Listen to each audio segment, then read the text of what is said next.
Hello everyone, study with us में आपका एक बार फिर से स्वागत है। और आज के मॉक टेस्ट में जो मैंने क्वेश्चंस लिए हैं वो हैं टीचिंग एप्टीट्यूड के, रिसर्च एप्टीट्यूड के, कम्युनिकेशन के और पर्यावरण यानी कि इन्वायरमेंट के। तो लगभग 5 से 6 क्वेश्चन मैंने हर एक टॉपिक से लिए हैं। तो ये वीडियो काफ़ी खास होने वाला है और इस वीडियो को एंड तक देखें। और इसमें वो सारे क्वेश्चन हैं जो एग्ज़ाम्स में पहले भी पूछे जा चुके हैं। तो इन क्वेश्चंस का जो आंसर है पहले आप गेस करें, देखते हैं आपको कितने क्वेश्चंस आते हैं और उसके बाद मैं इसके आंसर्स आपको बताता चलूँगा। तो वीडियो पसंद आए तो लाइक ज़रूर करें और चैनल को सब्सक्राइब नहीं किया तो ज़रूर कर लें, ताकि ऐसी वीडियोज़ आपको डेली जब तक एग्ज़ाम नहीं हो जाता तब तक मिलती रहे। ठीक है, ये रिवीजन वीडियो एक तरीके का। अगर आप डेली 5-5 क्वेश्चन भी करते हैं हर एक टॉपिक से तो इससे भी आपका जो है एक अच्छा रिवीजन हो जाता है। तो हमारे जो उद्देश्य है वो यही है कि आपको इस तरह की वीडियो जो है डेली प्रोवाइड की जाए। तो वीडियो को लाइक ज़रूर करें। तो चलिए शुरू करते हैं। आज का पहला क्वेश्चन ये है, शोध की समस्या का चुनाव निम्नलिखित में से किस दृष्टिकोण से होता है। ठीक है, तो ये क्वेश्चन जो है ये शोध की प्रक्रिया से पूछा गया है। अगर आपने पहले जो वीडियो मैंने बनाई थी अनुसंधान के ऊपर वो आपने देखा हो तो आप इसका आंसर जानते होंगे कि शोध प्रक्रिया का ये क्वेश्चन है। तो इसमें पूछ रहा है कि शोध की जो समस्या होती है उसका चुनाव किस दृष्टिकोण से किया जाता है। तो इसका सही आंसर हो जाएगा ऑप्शन नंबर ए, शोधार्थी की रुचि के दृष्टिकोण से जो है शोध की समस्या का चयन होता है। ठीक है, या चुनाव किया जाता है। जिसमें शोधार्थी की रुचि होती है उसी प्रकार की समस्या वो लेता है और फिर उस पर शोध करता है। तो जब मैंने आपको बताया था कि अनुसंधान प्रक्रिया, तो उसमें मैंने आपको बताया था इसमें काफ़ी सारे चरण होते हैं। जैसे कि सबसे पहले क्या होता है, तो मैंने बताया था कि समस्या का सूत्रीकरण किया जाता है। ठीक है, फिर उसके बाद क्या होता है, अभिकल्प तैयार किया जाता है। फिर उसके बाद जो प्रदत्त जो संग्रह उपकरण होते हैं उनको विकसित किया जाता है। फिर सैंपलिंग यानी कि न्याय दशा का चयन किया जाता है। फिर अनुसंधान प्रस्ताव लेखन होता है। ठीक है, तो इन सब ये सब जो प्रक्रिया होती हैं वो अपनाई जाती है शोध के लिए। ठीक है, तो आपको ये लाइन से याद रखनी है सारी। ठीक है, और एक्सप्लेनेशन वीडियो चाहिए तो लिंक आपको डिस्क्रिप्शन में मिल जाएगा और इस वीडियो के एंड में भी मैं जो है लिंक दे दूंगा ताकि आप वो वीडियो देख सकें एक्सप्लेनेशन वाली। चलिए नेक्स्ट क्वेश्चन है, निम्न में से किसे वितरणात्मक शोध अध्ययन की एक विशेषता कहा जाता है। ठीक है, वितरणात्मक शोध के अध्ययन की एक विशेषता कहा जाता है, क्वेश्चन कह रहा है हमसे। तो इसका सही आंसर होगा ऑप्शन नंबर ए, इसमें सामान्यकरण तक पहुंचने के लिए आगमन और निगमन की तार्किक विधि का उपयोग किया जाता है। ठीक है, अब कई लोग जो हैं इस पर कंफ्यूज होंगे कि शोध अध्ययन की क्या विशेषता पूछी जा रही है इसमें, लेकिन याद रखिए इसमें वितरणात्मक शोध की अध्ययन की विशेषता पूछी जा रही है। अगर हमसे ये नहीं देता वितरणात्मक शोध, सीधा पूछता कि शोध की विशेषताएं बताओ, तो हमारा आंसर और ऑप्शन जो है वो सारा अलग होता। ठीक है, तो शोध के अध्ययन की विशेषता या कहें कि शोध की विशेषता क्या क्या होती है तो मैं आपको एक बार बता देता हूँ। जैसे कि वस्तुनिष्ठता, ठीक है, मैं लिखूंगा नहीं यहाँ पर, फिर ज़्यादा टाइम हो जाएगा इसमें, मैं ऐसे बोल देता हूँ। वस्तुनिष्ठता, विश्वसनीयता, निश्चयात्मकता, वैधता, ठीक है, और अनुभवात्मक अनुसंधान। ठीक है, तो ये सब जो है विशेषता के अंतर आ जाती है शोध की विशेषताएं। तो इसमें लेकिन इस क्वेश्चन में हमसे पूछ रहे हैं कि वितरणात्मक शोध के अध्ययन की विशेषता बतानी है। ठीक है, तो ऑप्शन नंबर ए हमारा सही हो जाएगा इसका। चलिए नेक्स्ट क्वेश्चन है, कार्य क्षेत्र आधारित शोध को निम्नलिखित वर्ग में रखा जाता है। किस में रखा जाता है, तो इंद्रिय अनुभव परक शोध में नहीं रखा जाता, ऐतिहासिक शोध में नहीं रखा जाता, प्रयोगात्मक में नहीं रखा, आत्मकथात्मक में रखा जाता है। ऑप्शन नंबर डी इसका सही आंसर हो जाएगा। ठीक है, ऑप्शन नंबर डी। शोध के प्रकार भी कई बार पूछ ले जाते हैं, तो शोध के प्रकार आपको पते होने चाहिए। ठीक है, तो मैं बता देता हूं, जो शोध है यानी कि जो अनुसंधान होता है उसे परिणाम के आधार पर अलग बांटा गया है। ठीक है, परिणाम के आधार पर अगर हम बात करें तो शोध को 2 वर्गों में बांटा गया है, एक मौलिक और एक व्यवहारिक। और अगर हम बात करें तर्क के आधार पर, तो तर्क के आधार पर भी शोध को 2 वर्गों में बांटा गया है, एक आगमनात्मक और एक निगमनात्मक। ठीक है, और उद्देश्य के आधार पर भी जो है कि शोध को वर्गीकृत किया गया है, अनुसंधान को वर्गीकृत किया गया है, जैसे कि वर्णनात्मक, सहसंबंधात्मक, प्रयोगात्मक, व्याख्यात्मक। ठीक है, तो इस तरीके से जो है शोध का वर्गीकरण किया गया है। तो ये भी मैंने आपको पहले की वीडियोस में बता रखा है। चलिए नेक्स्ट क्वेश्चन है, शोध सदैव है। शोध सदैव है, क्या होता है शोध, तो याद रखें इसे हम कहेंगे पूर्व ज्ञान का सत्यापन, नूतन ज्ञान का या ज्ञान की गवेषणा और ज्ञान के अंतराल की पूर्ति। तो तीनों इसका सही आंसर, ऑप्शन नंबर डी इसका सही आंसर हो जाएगा। ठीक है, क्योंकि ये शोध में सदैव ये बातें होती हैं। नेक्स्ट क्वेश्चन है, निम्न में से कौन सा कथन सत्य नहीं है? ठीक है, सत्य नहीं है बताना है हमें। ठीक है, तो देख लेते हैं। साक्षात्कार एवं शोध उपकरण है, साक्षात्कार एवं शोध उपकरण है, नहीं, गलत है ये। यदि अशिक्षित जनसंख्या का अध्ययन करना हो तो आंकड़ों के संग्रहण के लिए साक्षात्कार विधि का प्रयोग किया जाना चाहिए, ये सही है। तो ऑप्शन नंबर बी जो है हमारा सही आंसर हो जाएगा, क्योंकि इसमें देखें, इसमें बी दे रखा है, इसके साथ ए भी दे रखा है, तो ये तो हमारा बिल्कुल नहीं होगा। तो इसमें कह रहा है ए ना और ना ही बी, तो ये भी नहीं होगा। तो ऑप्शन नंबर बी हमारा इसका सही आंसर हो जाएगा। ठीक है, नेक्स्ट क्वेश्चन है, एक शोध जिसमें क्षेत्रीय अध्ययन के समय समस्या के प्रति अधिक से अधिक स्पष्ट विचार के लिए नियमों को लागू करते हैं, उसे क्या कहा जाता है? तो उसे कहा जाता है क्रियात्मक शोध। ऑप्शन नंबर बी इसका सही आंसर होगा। ठीक है, क्रियात्मक शोध, और क्रियात्मक शोध इसका आंसर होगा। चलिए नेक्स्ट क्वेश्चन है, अब यहाँ से जो क्वेश्चन चालू हो रहे हैं वो पीपल एंड एनवायरनमेंट के हैं, यानी कि हिंदी में जिसे हम कहते हैं जन और पर्यावरण।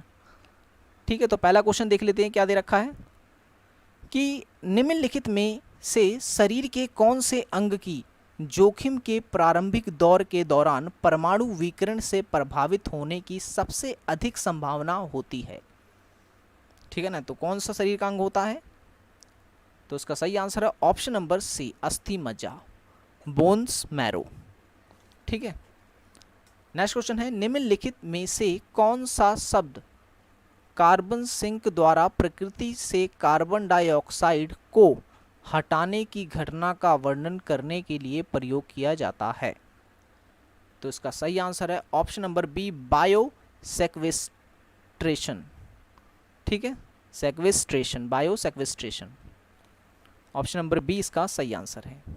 नेक्स्ट है, निम्नलिखित में से किसे ग्रीन हाउस गैस की वैश्विक गर्मी को उत्पन्न करने की क्षमता को प्रतिबिंबित करने के लिए किस शब्दावली का प्रयोग किया जाता है? तो वेरी सिंपल, इसका सही आंसर होगा option number C, global warming potential. ठीक है, या हम कह सकते हैं ग्लोबल वार्मिंग। तो क्या आप मुझे बता सकते हैं कि इस समय ग्रीन हाउस गैसें, कोई 4 ग्रीन हाउस गैसों के नाम आप मुझे कमेंट में जरूर बताइए, क्वेश्चन पूछा गया है। ठीक है, तो 4 ग्रीन हाउस गैसों के नाम आपको मुझे कमेंट में बताते हैं, देखते हैं कौन बताता है।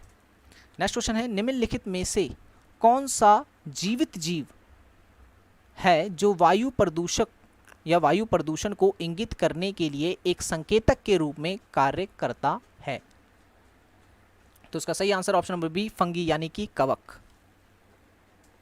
नेक्स्ट क्वेश्चन है, निम्नलिखित में से या निम्न में से कौन सी ऐसी गैस है जो केवल अपनी मात्रा के कारण वैश्विक गर्मी के लिए उत्तरदायी है? तो ये भी वेरी सिंपल क्वेश्चन, इसका सही आंसर है क्लोरोफ्लोरोकार्बन यानी CFC, ऑप्शन नंबर ए। और एक और क्वेश्चन मैं आपको देता हूं, क्या आप बता सकते हैं कि मीथेन गैस के स्रोत क्या क्या होते हैं, कहां कहां से मीथेन गैस निकलती है? ये क्वेश्चन भी आपके लिए है, आप इसका भी जो आंसर है वो मुझे कमेंट में जरूर बताएं। चलिए नेक्स्ट क्वेश्चन है, निम्नलिखित में से कौन से कथन वायु प्रदूषण के लिए मुख्य रूप से उत्तरदायी कर्णिका तत्वों के संदर्भ में सही है? ठीक है, सही है बताना है हमें। तो चलिए देखते हैं,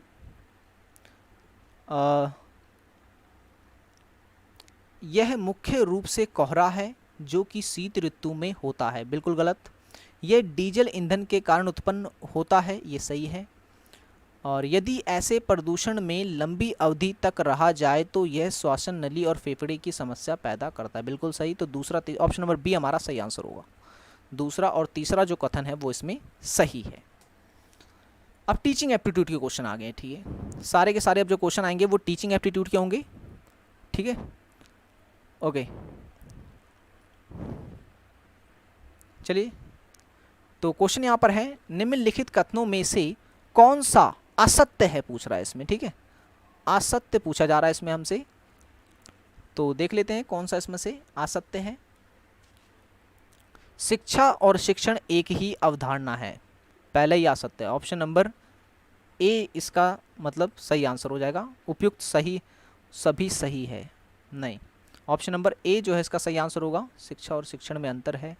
शिक्षण शिक्षा शिक्षण प्रशिक्षण और अनुसंधान की तुलना में एक व्यापक शब्द है। ऑप्शन नंबर ए ही इसका सही आंसर है। ठीक है, चलिए नेक्स्ट क्वेश्चन है, निम्नलिखित में से कौन सा शिक्षण के क्षेत्र में विशेषज्ञता को दर्शाता है।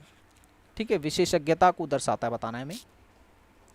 तो इसका सही आंसर ऑप्शन नंबर डी, क्योंकि ये सारे के सारे जो हैं वो विशेषज्ञता को दर्शाते हैं, जैसे कि अवधारणा का ज्ञान होना, शिक्षण का कौशल होना, निर्णय लेने का कौशल होना। ठीक है, नेक्स्ट क्वेश्चन है, निम्न में से किस प्रकार का व्यक्तित्व शिक्षण के दृष्टिकोण से सबसे अधिक अनुपयुक्त पूछ रहा है इसमें। ठीक है, अनुपयुक्त है। तो इसका सही आंसर है ऑप्शन नंबर सी, जिसकी शिक्षण में कोई अभिरुचि नहीं है। नेक्स्ट है, निम्न में से कौन से अध्यापन के सिद्धांत हैं, यानी टीचिंग मैक्सिम्स यहाँ पे पूछे जा रहे हैं। ठीक है, तो देख लेते हैं अध्यापन के सिद्धांत में मतलब कौन से इसमें से अध्यापन के सिद्धांत हमें बताने हैं। तो मानववैज्ञानिक से तार्किकता की ओर ये है, विश्लेषण से संश्लेषण की ओर भी है, मूर्त से अमूर्त रूप प्रकृति का पालन करना ये भी है।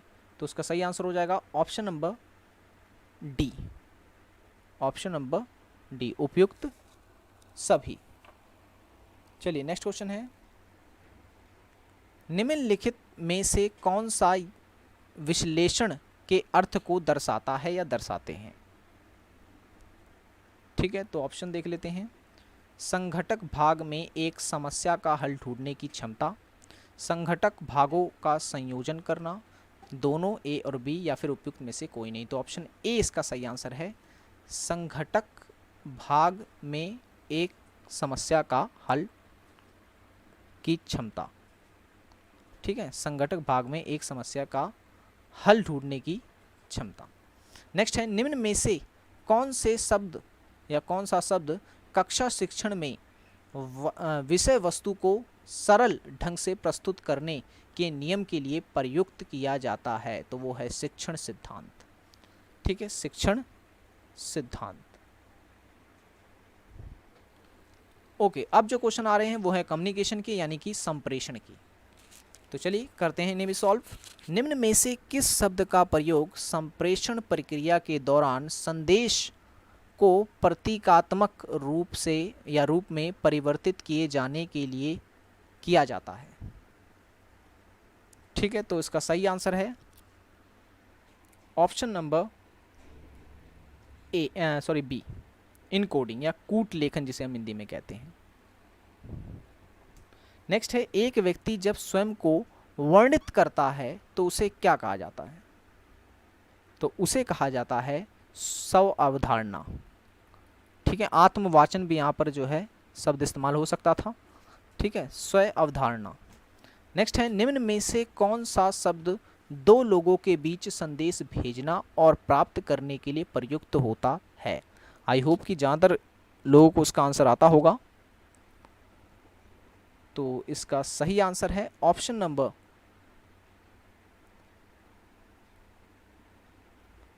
डी, ऑप्शन नंबर डी, द्विव्यक्ति संवाद। बहुत ही सिंपल क्वेश्चन है। नेक्स्ट है, निम्न में से कौन सा प्रभावी संप्रेषण का मूल तत्व है। मूल तत्व है तो ये है प्रतिपुष्टि। ठीक है ना, प्रतिपुष्टि यानी कि फीडबैक। एक व्यक्ति ने कुछ कहा, दूसरे व्यक्ति के पास वो गया, ठीक है, जाने में माध्यम का इस्तेमाल भी हुआ और फिर उसके बाद इस व्यक्ति की जो प्रतिक्रिया रही उसे हम कहते हैं प्रतिपुष्टि यानी कि फीडबैक। उसी आधार पर संचार जो है वो आगे चलता है, अन्यथा वो बाधित हो जाता है, वो रुक जाता है। ठीक है, तो प्रतिपुष्टि जो है काफ़ी महत्वपूर्ण भूमिका निभाती है संचार में। नेक्स्ट है, जो लोग अपनी भावनाओं की अभिव्यक्ति सरलता स्पष्टता से उन्मुख भाव से करते हैं उनके लिए निम्नलिखित में से कौन से शब्द का प्रयोग किया जाता है। तो ऐसे लोगों के लिए जो शब्द इस्तेमाल होता है वो होता है असर्टिव, यानी कि स्वीकारात्मक। ऑप्शन नंबर सी इसका सही आंसर हो जाएगा। सो ये तो था हमारा वीडियो जिसमें मैंने आपको क्वेश्चन करवाए टीचिंग एप्टीट्यूड के, रिसर्च एप्टीट्यूड के, कम्युनिकेशन के और एनवायरनमेंट के। आई होप कि ये वीडियो आपको पसंद आया होगा। वीडियो पसंद आया हो तो लाइक ज़रूर कर दें और चैनल को सब्सक्राइब नहीं किया तो ज़रूर करें ताकि आपको ऐसी वीडियोस डेली मिलती रहे। और वीडियोस देखने के लिए लिंक आपको डिस्क्रिप्शन में दिया गया है, आप वहाँ पर सारी लिंक्स देख सकते हैं। लिंक पर आपको सभी वीडियोस मिल जाएंगी। तो मिलते हैं नेक्स्ट वीडियो में। Thanks for watching this video.